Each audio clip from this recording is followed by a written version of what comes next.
You're watching Next Pitch, the student athlete playbook for parents raising tomorrow's athletes.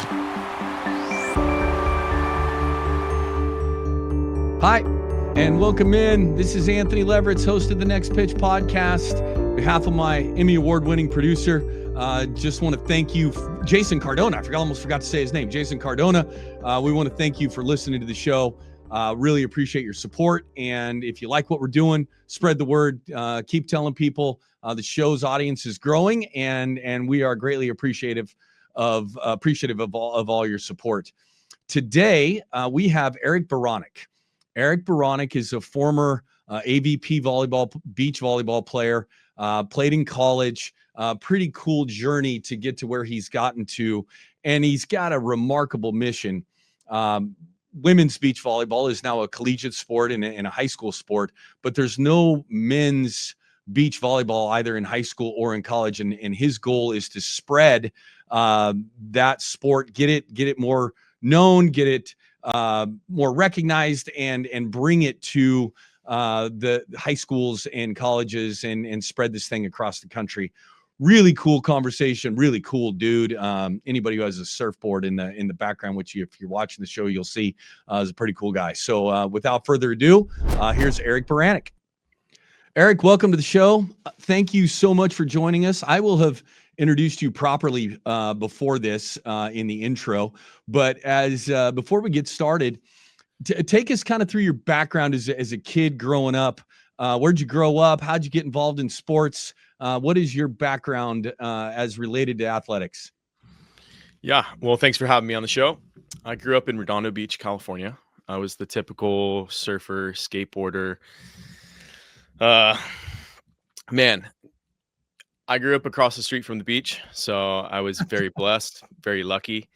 Not everyone has that. And I think even at an early age, I understood this is awesome and I'm going to live life to the fullest. Yeah, you'll see that through our talk. But I grew up skateboarding, surfing, playing basketball, playing volleyball, anything outdoors. I'm all in. I was a super athletic kid, picked everything up pretty fast. So unfortunately for the other kids, they felt my wrath. I grew up next to the beach, but it was in Oregon, and I didn't do everything outside, which is why I was a basketball player. It was a little different beach than you grew up on. A little bit colder. Yeah, quite a bit colder. So when did you say you played basketball? Did you play basketball in high school through high school? Did you play sports through high school? I quit my junior year because the coach was actually amazing, and there was no way I was going to play because a bunch of recruits started coming in. So that was my first year actually playing club volleyball. So I'm like, okay. I'm going to make the switch to club volleyball. It was my first year. So you get done with school. When did you played a short period of time at Orange Coast Community College, correct? And correct. Kind of walk us through, how did you end up there? And then why the short stint? What happened? Yeah. So Redondo has a top-notch volleyball program. It's Redondo and Miracosta, so Manhattan Beach. Everything is centered in beach volleyball in Southern California. Really, back to our roots is Redondo, Hermosa, Manhattan, that little strip. And we call it the South Bay bubble. It wraps from Palos Verdes all to El Segundo. And if you train and you just walk down to the beach and you see top Olympians practice on a Monday morning, Tuesday morning, Wednesday morning, perfect for a little stroll. But I grew up in that environment. The kids are growing up in that environment of just top-notch volleyball. So I was on a really good team. Freshman year, had no clue what I was doing, but played a lot of volleyball just for fun. My dad was more of a novice volleyball player. Even though he was a good volleyball player, he didn't have formal training. So I just played a ton. By the time I got to my sophomore year, I was decent. Time I got to my junior year, I started to have formal training. So Engenio Basil, they call him the little angel. He was the first ever Brazilian to come and play in the AVP. So our professional tour, one of the best in the world. And he was my first club coach, which was incredible. And then I had Matt Furbringer, who was national team coach, one of the all-time greats. So I always attribute my success back to my coaches because they set the foundation when I had zero and I had the ability. My senior year was lining up to be one of the sweetest. I had my first club season. I was playing good volleyball, and I ended up free climbing in a cliff in Palos Verdes. I was a total adrenaline junkie, if you Yeah. didn't get that. I can see the surfboard behind you. Exactly. It's still being used. I was climbing up this side of this mountain, this cliff, because I wanted to jump off this 40-foot jump into the ocean. About 20 feet up, a rock dislodged, and I fell back. Luckily, I don't know, I'll throw in a little plug. My stepdad invented something called the Iron Neck, and it's a neck strengthening device, which is part of my entrepreneurial side too. Yeah. So when I was falling back, and you're falling back off a cliff, if you ever get in the situation, try to turn so you don't hit your head. I'll remember that the next Exactly. time I'm free cliff climbing. Yes. So I broke my hand and had 32 stitches in this hand, had chip bones all over my knee. My whole right side of my body was banged up. Anyways, survival story. We get out of there. Fast forward to community college because all my D1 offers went out the window. They're not going to take chances on a 6-foot volleyball player who doesn't have great academic grades and fell off a cliff. So I'm at Orange Coast College. My goal is play Division I volleyball because that's just sort of the mindset that people are in. Yeah. Which I think is part of a problem in today's world. Now that I'm a club owner, I'm around a bunch of kids. All these kids who are good at athletics are like D1. Yeah. What does that even mean? Yeah. Is that what you want? Yeah, we're going to dive into that deeply here as we progress through the conversation. I think it's a really important conversation to have about finding the right level for you, not necessarily the epitome is what everybody thinks is Division I or pro. Sports should be for everyone. It doesn't have to be D1, but we'll dive into that later. Yeah. Well, long story short, I was the try hard guy for everything. I was always I wouldn't say I wasn't the last pick, but I was the most athletic last pick. I love it. And just a big work ethic.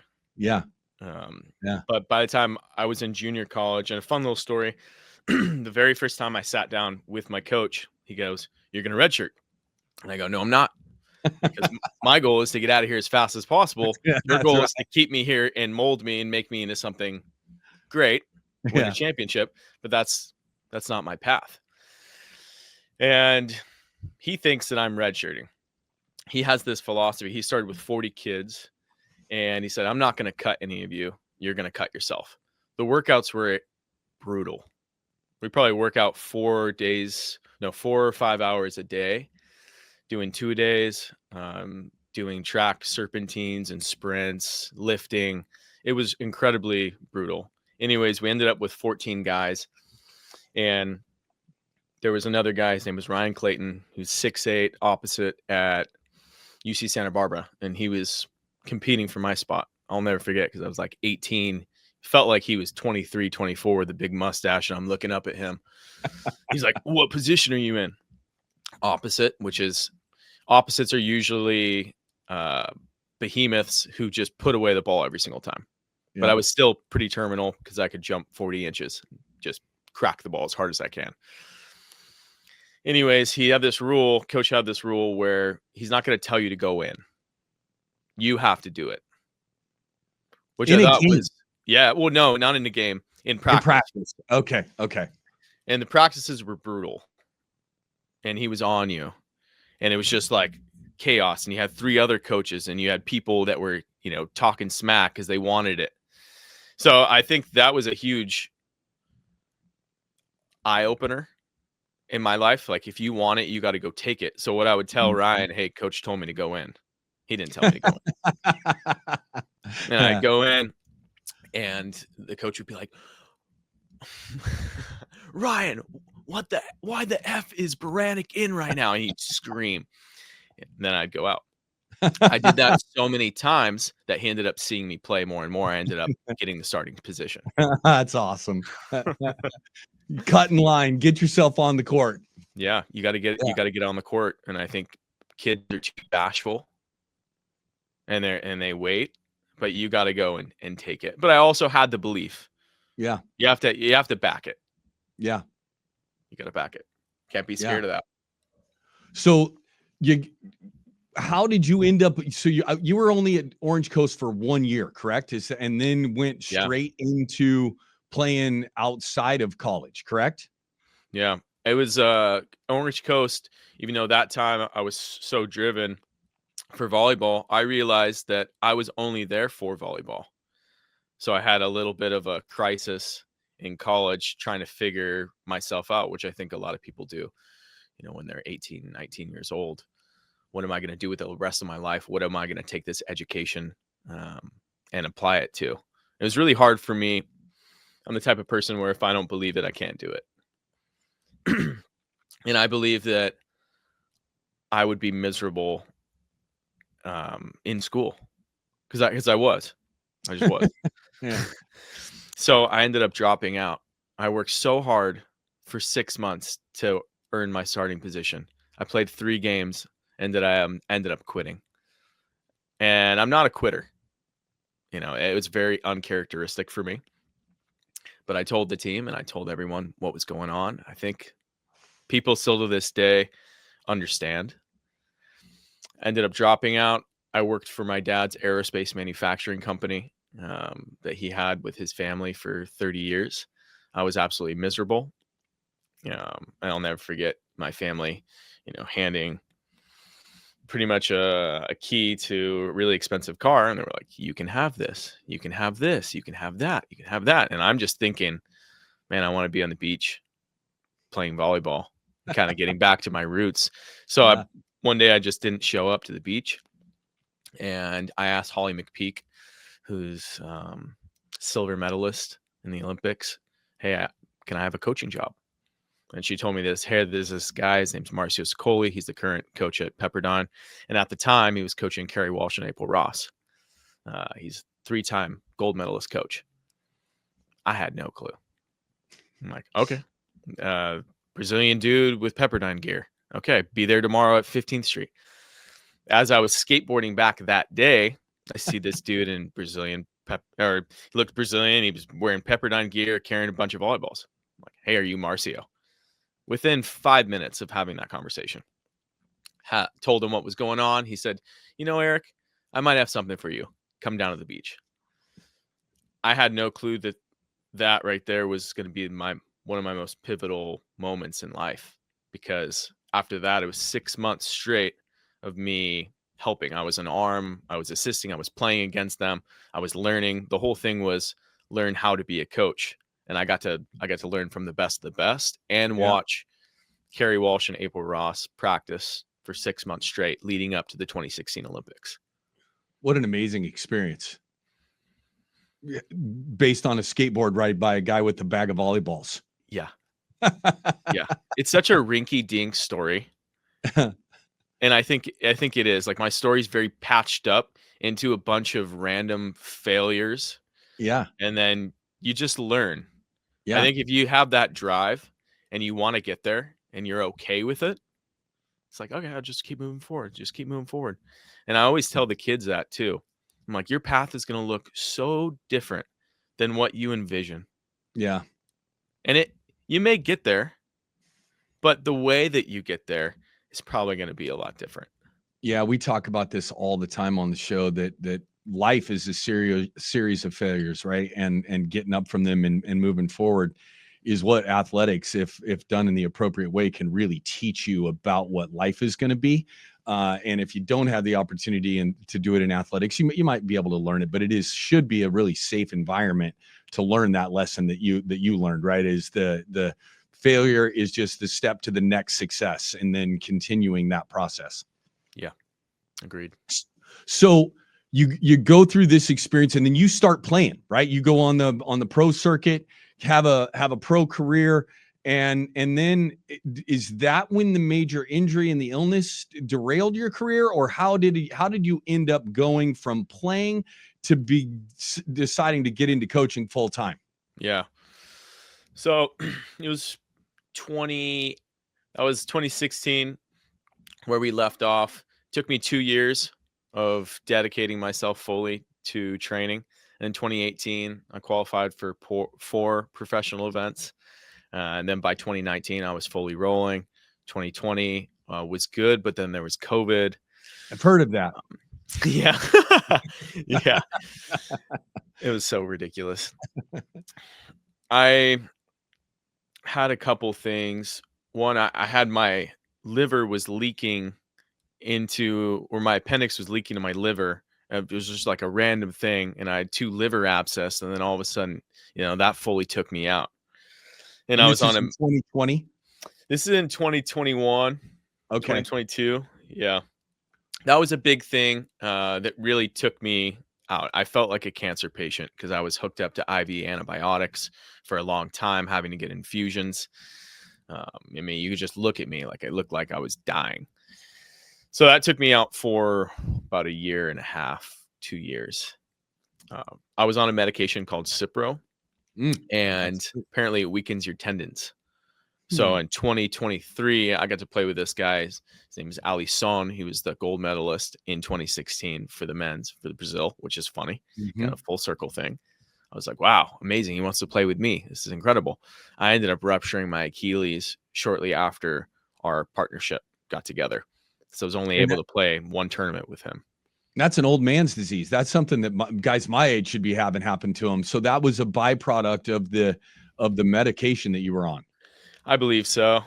I also go really hard in the paint. So that was my 4th workout of the day. I didn't sleep that well. Like, kids, listen to your body. You don't have to do it all in one day. I'm the 0 to hero guy, and I've learned my lessons. That injury what led you to start your club and get into coaching? That was the biggest thing. I was coaching throughout this whole time. So even at Orange Coast College during that time, I was coaching. And I had 2-3 of the best club coaches that I was working under. And then I went to my old club that I was coaching under, or that I was coaching, playing at, excuse me. And I got to work with them. And then I got to work with Marcio. And then I got to work with all the coaches that were top in the AVP and the national team and Olympic coaches. So I feel like wherever I went, I was surrounded by top-notch coaching. Yeah. Then I was coaching clinics, adult clinics, and it's right after I got injured. That's when I decided, okay, I'm going to do this. I didn't feel like I had the steam to do another rebuild because I had a couple other things along the way. Felt like that was my first or my 3rd big rebuild in my body. Yeah, it's hard. That whole rehab process is not pleasant. No, it's not. And the older you get, the harder it gets. Yes. So when did you start Strandside Volleyball Club? What year was that, in 23, or is this May of 24? May of 24. So you're still pretty new into the volleyball scene on your own club. As you started to build your club, what was your thought about teaching philosophy and how to attract young talent and then keep them engaged in your club, right? Like, because if you don't do it the right way, eventually kids are going to leave and you're not going to have the impact that you want. What was your philosophy as you were building out your own business plan and your own teaching philosophy to engage kids and to keep them active in your organization? Yeah. And this goes back to the love of the game. When I grew up watching and playing, you'd see guys like Karch Karai and Mike Dodd. And you see how fun the game is. And you see the energy around it. And that's what really drew me into the sport. Because you're out there on the beach with your friends. You're having a blast. So that's my first thing. We're going to have a good time. You come to the beach. You come and train with me. I'm going to get on you. I'm going to make you better because I'm a fierce competitor, fierce coach. But we're going to have a blast doing it. So I tell the kids that when they walk in, first day, hey, my name's Coach Eric, whatever. I'm going to get on you. I'm going to do this, but guess what? We're going to have fun. Try to respond in a way that's going to make it easier for you to go next play, have next play focus. So I'm like, the way that I'm talking to them is like I'm gearing them up for a challenge. I'm going to challenge you, you overcome the challenge. So I think that's one of my philosophies. I present challenges, I help you fix them, but I'm also communicating through that whole thing. So I want to drill down on that. So if I ever wrote a book, it would be Living Your Life One Possession at a Time. I think that learning how to be in the moment and be in athletics, being in athletics can help you. Then you just said that next play focus. Why do you think that is such an important thing for kids to learn? And then how do you approach teaching that? Yeah. Oh man. I have this kid, I'll just say, we'll call him R. Okay, perfect. I love R. Yeah. R, he was a little broken.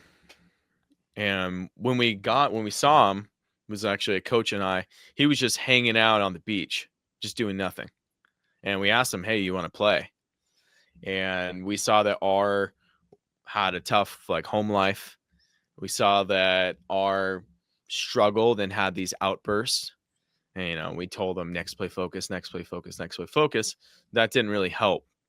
So understanding him a little bit more, I said, hey, R, we're going to pretend that you're Batman. And Batman fights crime, right? I love it. But he doesn't get any credit. And he's not going to get that recognition because it's behind closed doors. But he sets a really good example for what's right and wrong. So what I did is I just started pointing out some of these things that could cause him problems in a really calm way without snapping at him. Mm-hmm. And I would just pull him aside. Hey, Batman, come over here. And then we'd have a chat about it. And that was always good. If I just snapped at him, I realized that he would just shut down. Because maybe R's home life, they say between 1 and 9 years old, that's just your brain develops these patterns. And it's like what you understand the world is. So if your parents leave you, you think people are going to leave me. Like it's, they don't have my back. They don't have my best interest.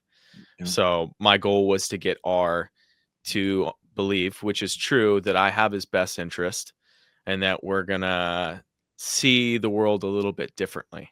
Yeah. And it takes time. It does. And R's still going through it, but man, he's like a new human. And that was another reason why I believe this program works, because the consistency of that kid, he showed up not knowing any volleyball. Within 1 year, he's already made a top club team. He is looked at his peers look at him in a totally different light. And he doesn't have those outbursts as much. So it's an amazing thing, connection, right? And we talk about this a lot. And I had this philosophy before. There's a group out there called the Center for Healing Through Sport. And there's proven scientifically that if sport's done the right way, can help repair that process that you were just talking about, the stress and the damage that happens outside of the athletics arena.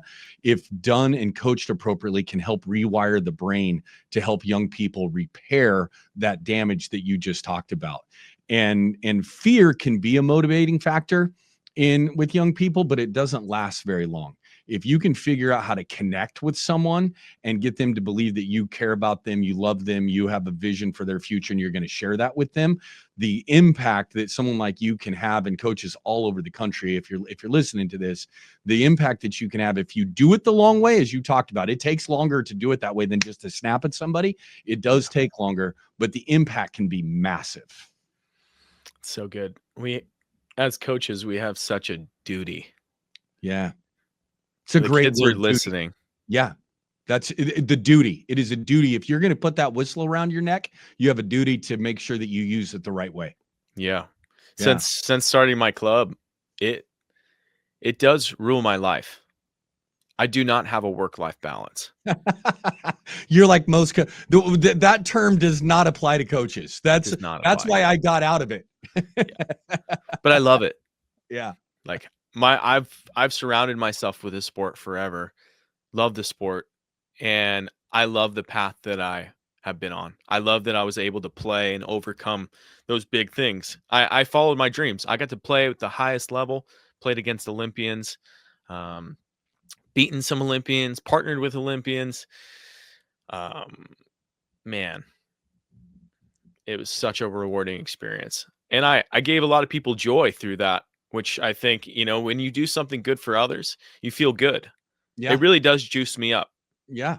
No, you're gonna feel way better than yelling and screaming at a kid and then getting home and saying, "What the hell did I just do? Like, why did I do that?" So as you're starting your own here, right, making your own journey through sports, Yeah. you also have talked about, and it's always fascinating to me interviewing people, how often they go back and talk about their coaches, right? Like as you start coaching or if you've played at a high level, it's always my coaches, the impact that they had on me. As you think about it now, what are the characteristics, and maybe not just in volleyball, but in general, that make a good coach? Like if you're going to hire young people and you're going to teach those characteristics and you're going to live them yourself, what are those good characteristics that you think make a good coach? Yeah. It's tough because everyone's so different. Everyone has their own philosophies. And I tell the kids this every day. Well, not every day, but sometimes I say, everyone's different. Everyone reacts different. And there's different philosophies within how the game is played.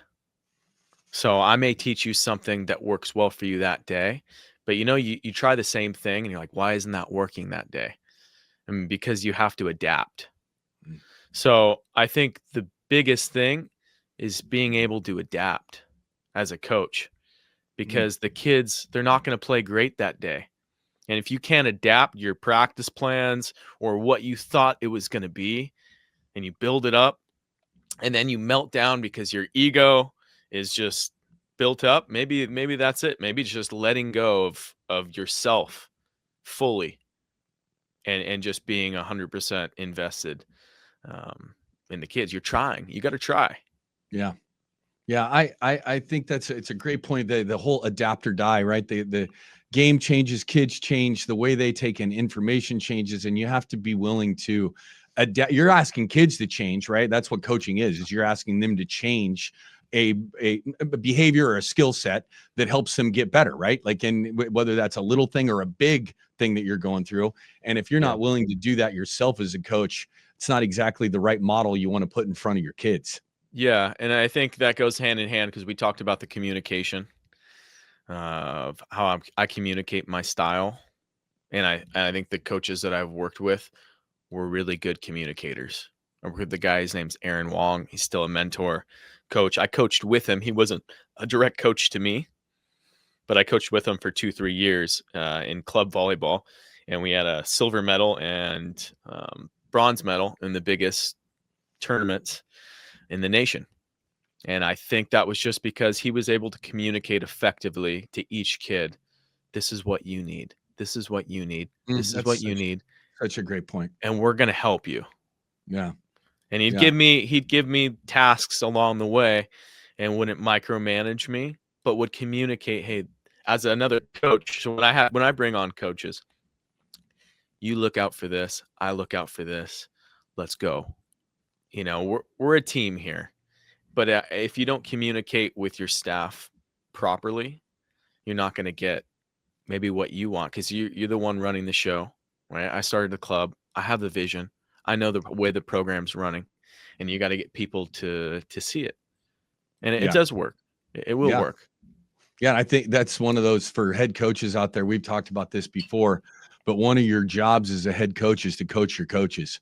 Number one, it empowers them to do a job and lets them coach and grow.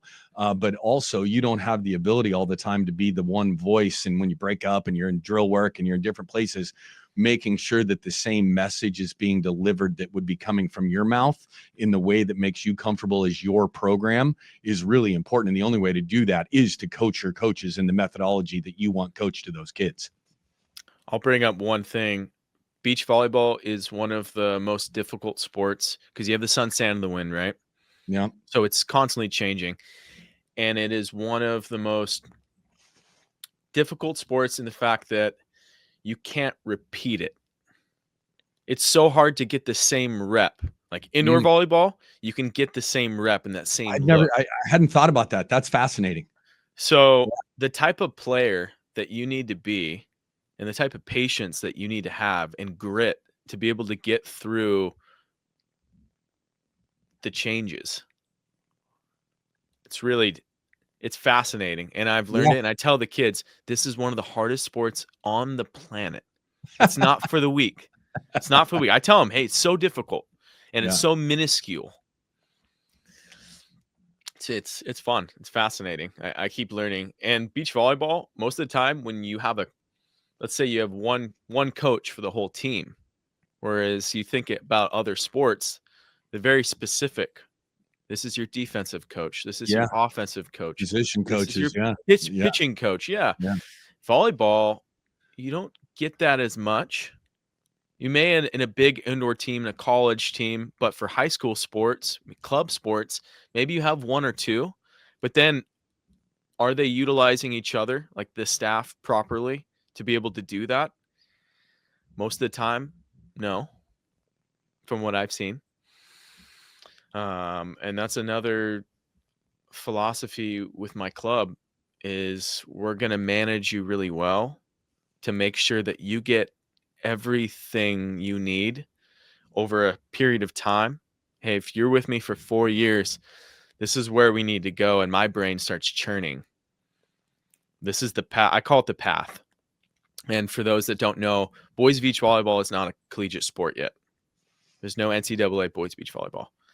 So I saw a huge hole missing in the sport. So I have a boys beach club. It's the only boys beach club in the nation. And the first year we coached 300 kids. Oh, that's awesome. Year and a half, 450.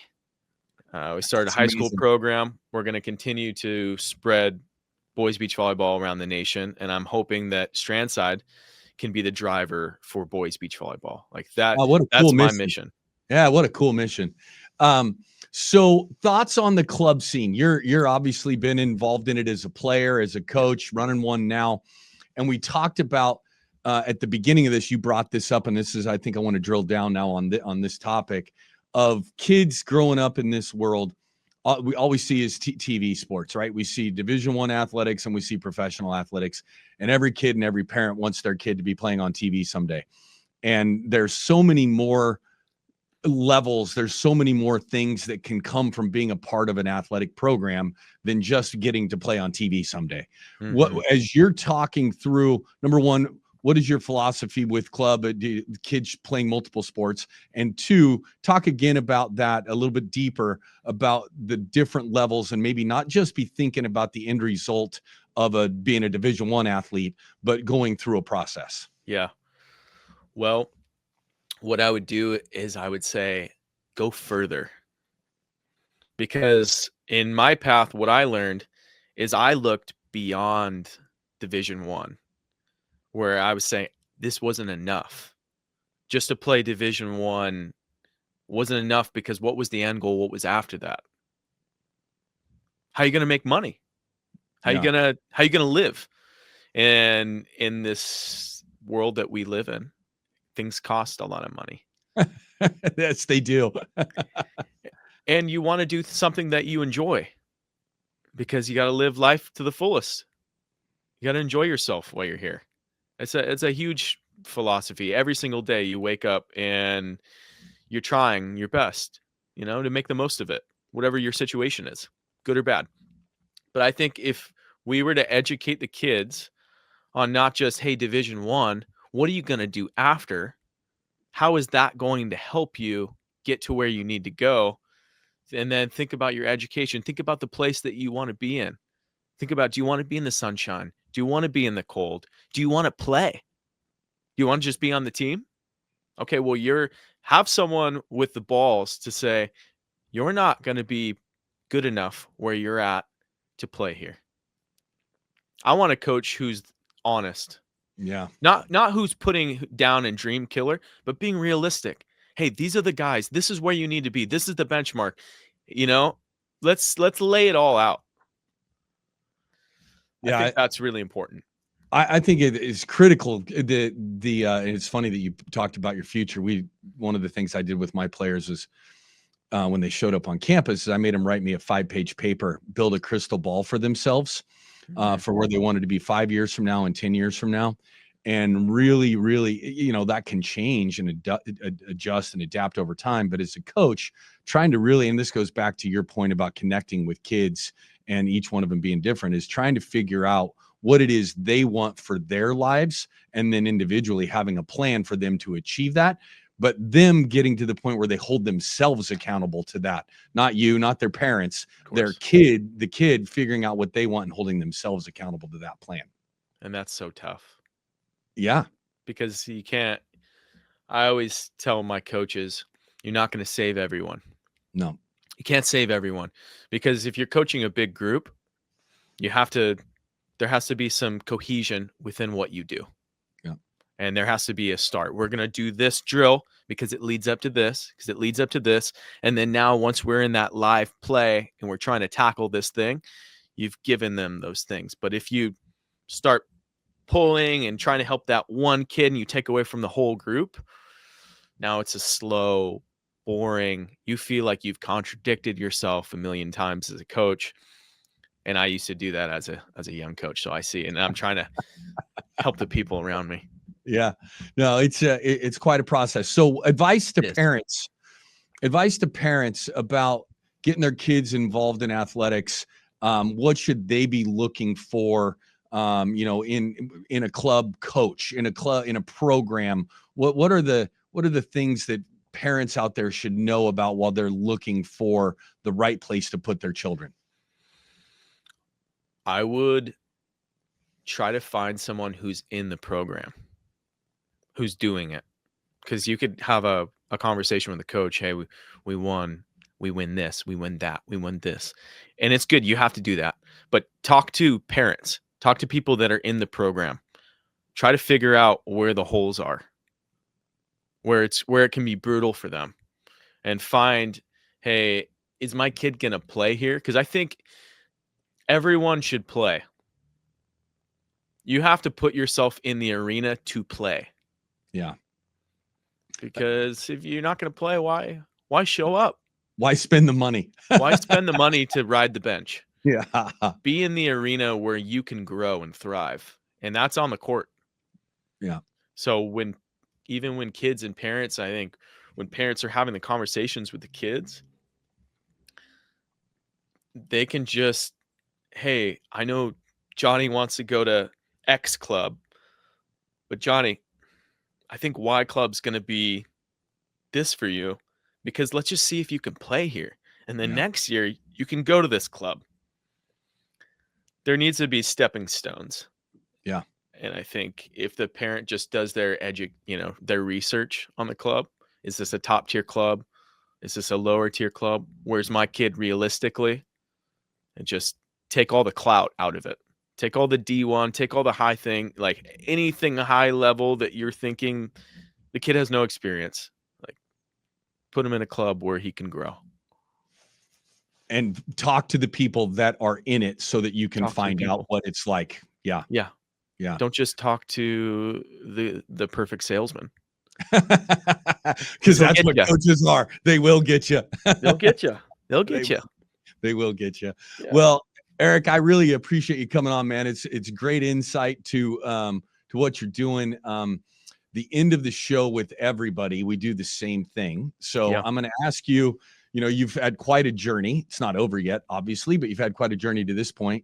If you could go back to your 13, 14-year-old self and tap yourself on the shoulder, what advice would you give young Eric Beranek, knowing everything you know now in the journey that you've been through? Yeah, good question. I would say, can you hear me? Oh, yeah.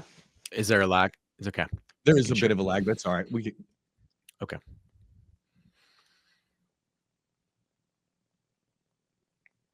I would say be bold. Just shoot for the moon. Go big. Don't listen to anyone who tries to put you down. Don't let their fears rule your decisions. I love that term. Be a positive example. Be the guy in the room that holds himself to the highest standard. And when no one's watching, be that same dude. Brighten other people's day. Have a lot of fun. Sounds like you had the fun part down. You gave yourself that advice pretty early in life. Oh yeah, I've always had the fun part. I don't know what that's from. Maybe just family, friends, good people.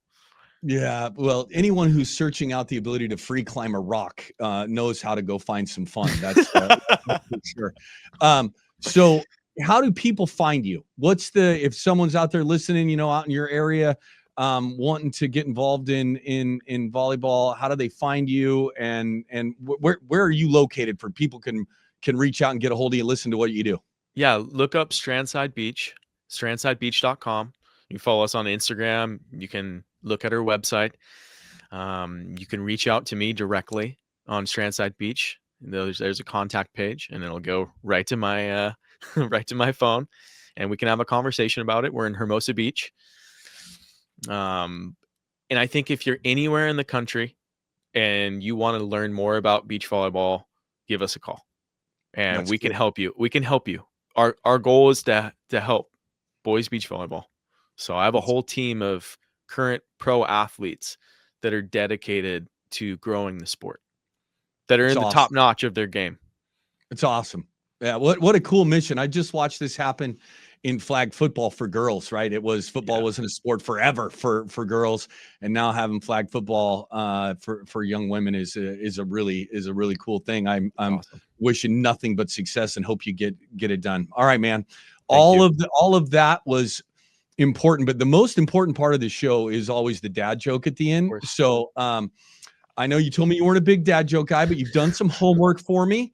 So I'm looking forward to laying it on me here. All right. Here it is. Okay, what was the volleyball team's favorite TV show? What was the volleyball team's favorite TV show? Oh my God. I have no idea. How I Set Your Mother.